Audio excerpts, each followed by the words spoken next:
Is the background blur feature not working in Google Meet? Whether the blur option is missing, won't turn on, or isn't applying correctly during your meeting, there are several troubleshooting steps you can try.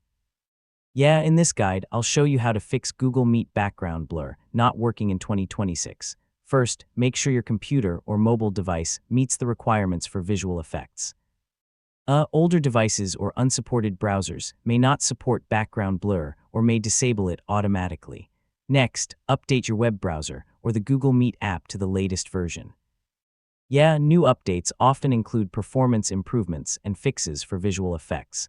Now confirm that Google Meet has permission to access your camera. If your camera isn't working properly, background blur may not become available. Close any applications that are using your webcam, such as Zoom, Microsoft Teams, Discord, or camera software. These programs can interfere with Google Meet's camera effects.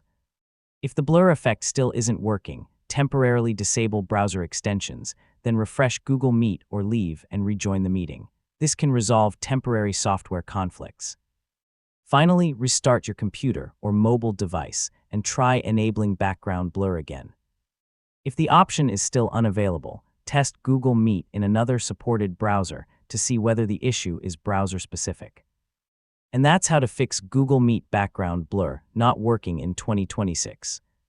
In most cases, updating your browser, checking camera permissions, closing conflicting apps, and restarting your device will restore the feature. Thanks for watching, and I'll see you in the next tutorial.